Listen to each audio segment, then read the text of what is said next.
Okay, never before.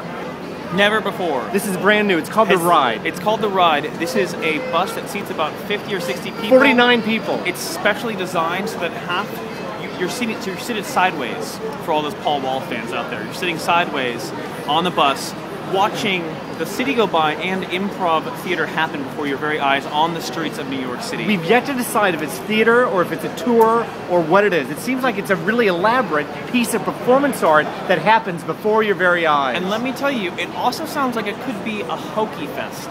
I mean, this could be, I don't know. You know I'm a little, just because of the touristy aspect of it, I'm a little dubious as to what level of artistry they're going to elevate this to. It's an actual bus, refitted. We're about to get on, and as real New Yorkers, we'll come back to tell you if it's A, good for tourists, B, good for New Yorkers, or C, good for both. I'm going to say this could be the ride of a lifetime, or we could crash, or maybe hit traffic, or hit a speed bump. There are so many metaphors to review this with. I could go on. So we're about to get on the bus. Oh, we are. We'll see you in just moments away. Oh, Andrew. Why don't you start? Huh? We just got off the ride. Just got off the ride. And what a ride it was. It was hot. We had to take off our jackets. It was a wild ride. It was a wild ride. It's completely something that everyone should experience. You're jazzed on it, I can tell. Yeah. I have a couple of criticisms. Okay. And it was pitched to me as a theatrical experience, which it is, but it's also a touring experience. And it's definitely the kind of thing that, yes, New Yorkers should see, and New Yorkers will see it in a different way. Yeah. You'll experience it in a different way, and a funnier, sort of more subtle way than your friends who are visiting from out of town, who you will take them to see this with. Because I would definitely not just say, oh, New Yorkers should just go see this, hands down. Take it when your folks come to town. This is a great thing to do with them. When people come to town, take them to see the ride. Yeah. And you might want to go beforehand just to see what you're getting into. I don't know if we've talked too much about it. It's a bus that's drives around sort of a tour bus with performers. With improv happening outside of the bus. First off, I have to say that it's only going to get better because I think that the more it happens and the more the improv people on the bus, the tour guides, the more they react and see the city, it's only going to get better. I did feel a little bit, I could tell that they still... It's like they hadn't quite found their footing, maybe? Yeah. But I do agree, it will get better. And I also agree, that I think that we saw it with a little bit of like a dry bunch of audience members. I kind of think that they should serve drinks on the bus. Maybe.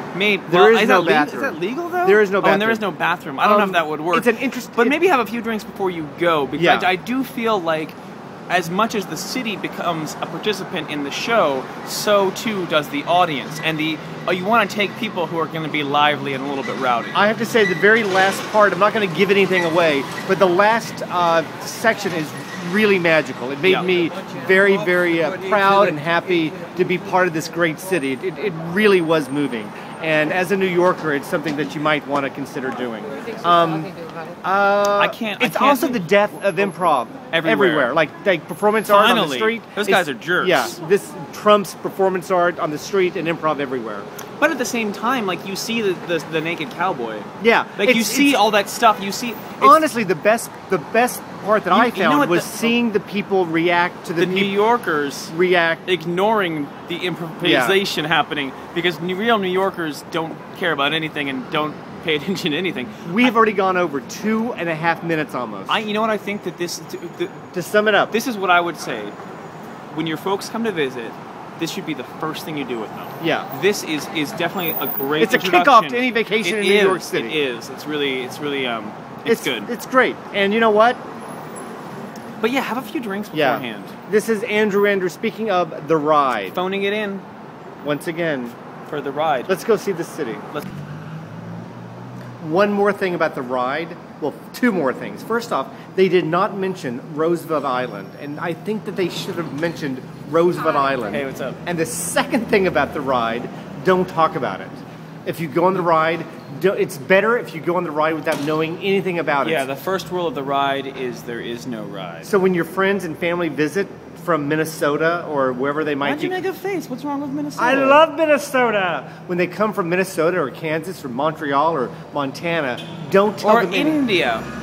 Or India or South Africa. Just don't tell them anything about the ride. Just do it and have it be one big surprise.